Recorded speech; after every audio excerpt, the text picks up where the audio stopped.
Okay, so first things first. This unit, we are looking at bonding, shapes, intermolecular forces, and naming, right? So the very first thing you're going to need, by the way, is this chart, which I put on your study guide. You also need your periodic table, and it should be filled in with the metals and nonmetals, super important.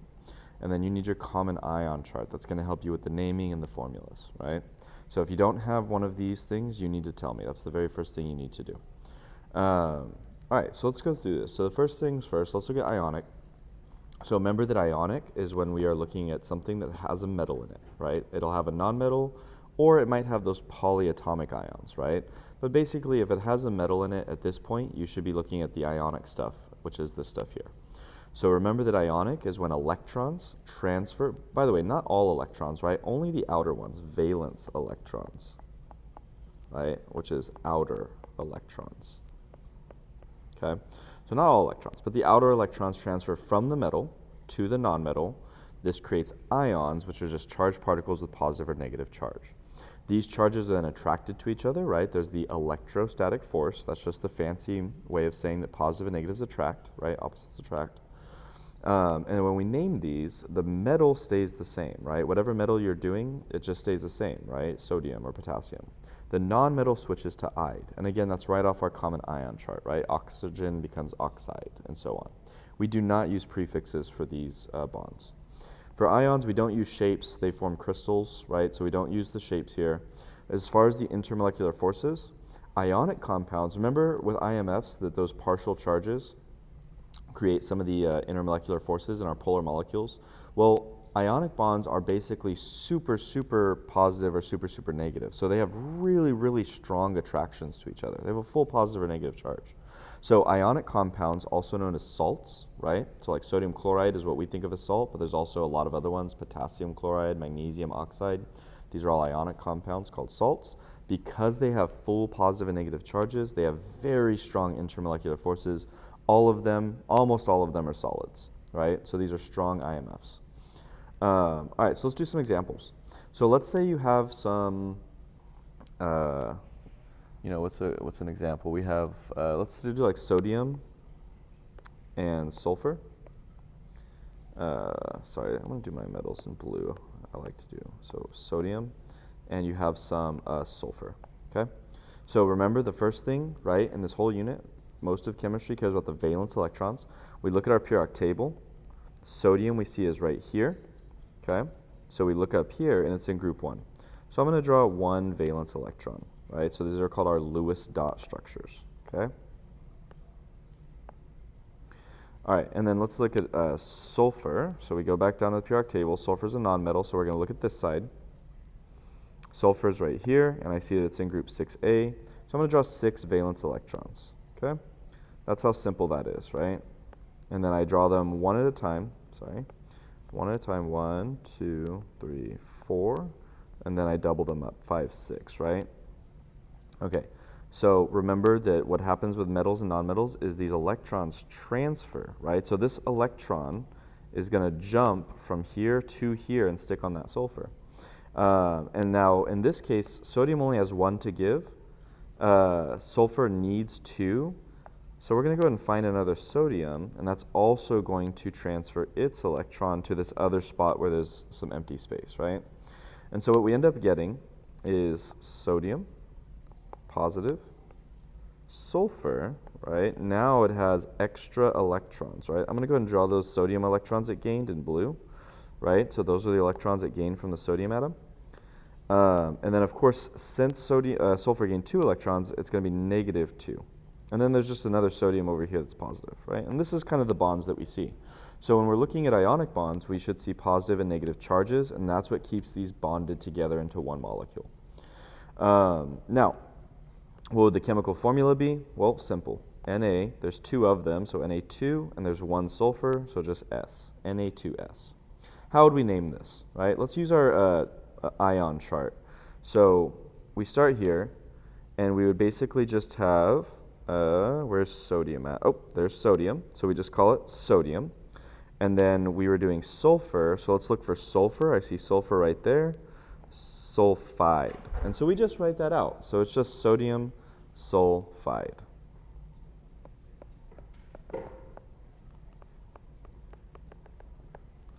All right. And then, of course, this would be a solid at room temperature because it's a salt, so it has really strong positive and negative charges. Okay? And that's pretty much it for ionic. Let's try covalent. Okay, covalent's a little trickier, right? It's got more things going on. So basically covalent, if there's no metals in it, you're going to be doing covalent bonding. So all of the unpaired electrons get shared to make covalent bonds. We show these with solid lines. Paired electrons stay as lone pairs, okay? When we do the naming, we will use prefixes according to our naming chart. And then the nonmetal keeps its name. The second ends with "ide," right? And then we do have shapes for these. It's based on VSEPR, valence shell electron pair repulsion. The shape is determined by the number of bonding groups and lone pairs. The bonding groups are any spot with a single, double, or triple bond. So basically, when you're looking at your central atom, how many other atoms are bonded to it? That's how many bonding groups it has. The lone pairs are just any electrons, any two electrons that aren't in a bond, okay? We have this chart here. We can keep track of the number of bonding groups and the number of paired electrons, and it'll tell us the bond angle, and the shape name is here, linear, trigonal, planar, tetrahedral. We should go ahead and write trigonal pyramidal here, okay? So make sure to write that into yours so that you don't get messed up. All right, for the IMFs, we're going to check for polar bonds. That's typically your OH, NH, HF, or CO. There's other ones as well, but these are very common. The ones that are most electronegative are O, F, Cl, and N. So when you have bonds with those atoms, they're going to pull the electrons towards themselves. That's going to make them partially negative, right? So a little bit negative. The other atom then becomes partially positive. So the more polar, that increases our melting and boiling point, our surface tension, lowers our vapor pressure. There are exceptions. CO2 does have polar bonds, but it's a linear molecule, so those forces cancel, making it nonpolar. The second thing to check for IMFs is it a big molecule? So they have dispersion forces that are weak, but can add up the larger the molecule is. So the more electrons it has, the stronger the forces it'll have to other molecules. So large molecules tend to be solids and liquids. So polar or large molecule, that's going to have higher IMFs, and you're going to have higher melting and boiling points and all that good stuff. All right, so let's do an example here. Let's do, what's a good common one? Let's do like NBr3.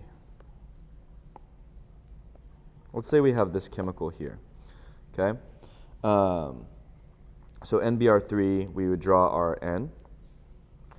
We know, of course, right here that N is in group 5A, so it has 5 valence electrons.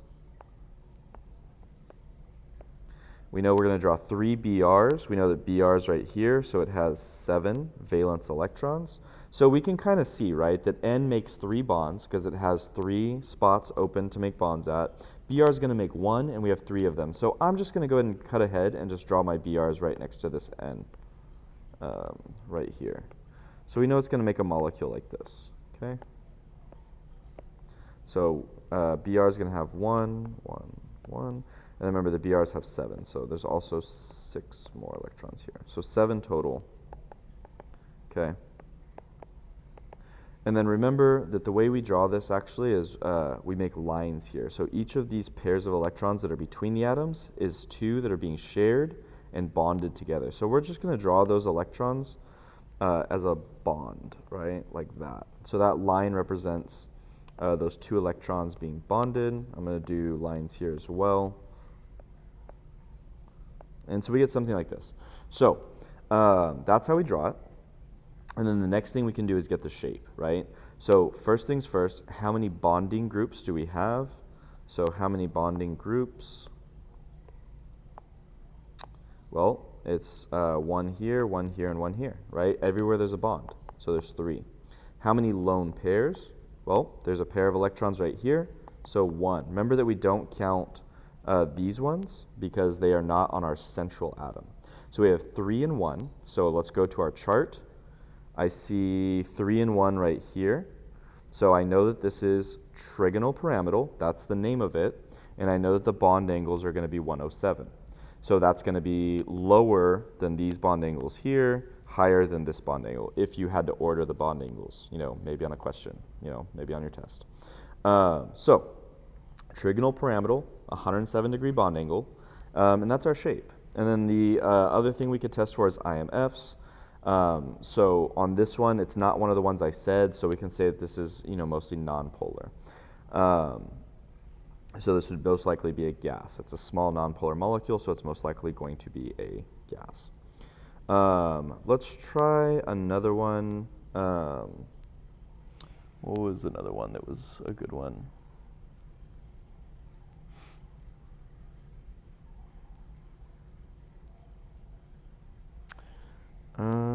Let's do. Oh, we need to name this. Sorry. So we have one N and three B. So nitrogen just stays as nitrogen. Okay.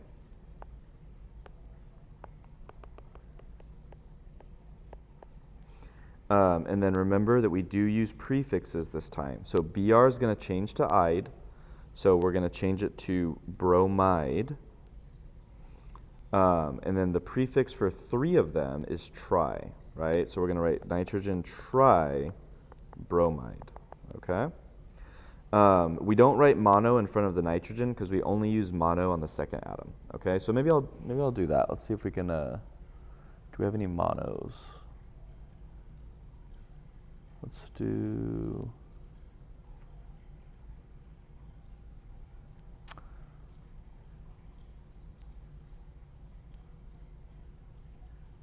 do, like OF2. No, let's do H2S. Let's do H2S. So H2S, okay, that's a good one to try. All right, so there we go. All right, so H2S, okay, we're going to have our central atom is going to be sulfur, because sulfur we just said was 6 valence electrons. And then our hydrogens are going to have 1. So I'm just going to go ahead and I know that this is how it's going to be. Hydrogens make 1 bond, sulfurs make 2. So I know the molecule is going to look like this. I'm going to go in and replace these electrons with the bonds that they made. Okay, and then we'll go from here. So that's what we do for our molecule, right? So don't overthink these. Just start putting in the lone electrons next to the central atom until you make all your bonds, and that's pretty much it. So now we need to get the shape of this. So how many bonding groups do we have? So there's one there, and there's one there. So we have 2. How many lone pairs do we have? We have a pair here and a pair here, so we have 2. How do we get the shape and the bond angle? We go to our little chart. 2 and 2 would be right here, right? This one. And so the shape is bent, and the bond angle is 105. Okay? So bent and 105. And then how do we do polarity? This ends up being weakly polar, but again, sulfur has a little bit more electronegativity than hydrogen. These will mostly be given to you. The only exceptions are if it's one of those 4, oxygen, nitrogen, fluorine, or chlorine, you should know those are more electronegative. This time I'll tell you sulfur is more electronegative. So you get a little bit of positive here and a little bit of negative here. So a little bit of polar.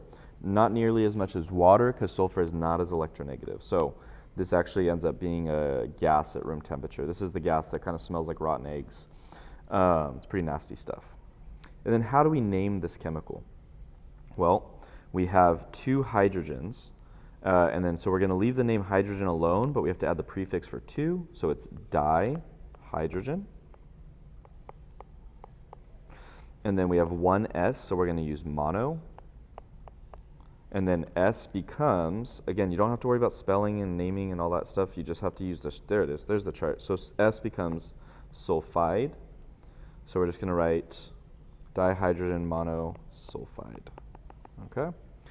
And that's pretty much it. Yeah.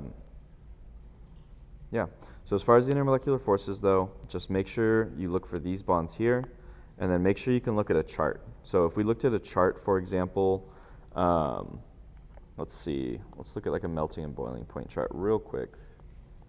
Melting point chart. Make sure that if we're giving you something like this, let's do for molecules.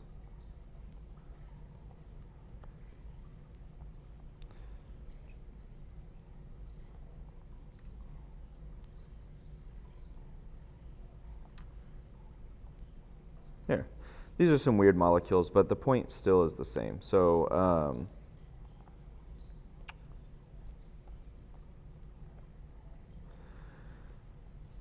all right, so again, don't trip out on these names, right? It doesn't matter, right? We're just gonna ask you about the IMFs. So, which one has higher IMFs?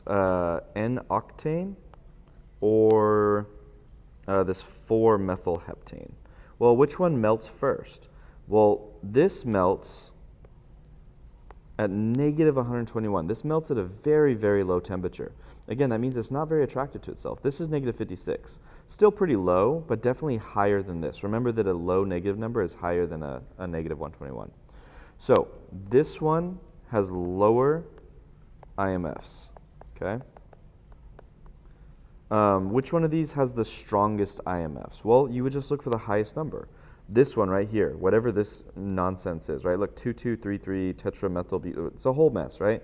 But the melting point's 101. That's strong intermolecular forces. Which one has the weakest intermolecular forces? You just do the opposite. Look for the lowest number. Which one melts the easiest? Which one separates away from itself the easiest? Looks like this one here. So whatever that chemical is, negative 126, that's the lowest IMFs. So that's the kind of thing you're looking for. And this is the same thing, surface tension as well. Which of these would most likely have the lowest surface tension? The one with the lowest IMFs. Which one would be the easiest to stand on? Right? Which one would have the highest surface tension? That same one that has the high melting point. This stuff sticks together really well. So if you were trying to put a bug on one of these, you would just pick the one with the highest melting point, okay? So that's what you do for IMFs, not too hard. Make sure you have these charts. One chart I forgot to put in here was the prefix chart, so make sure you add that or write it in. Remember, it's mono, di, tri, those things. But other than that, you should be good. It's not that bad of a test.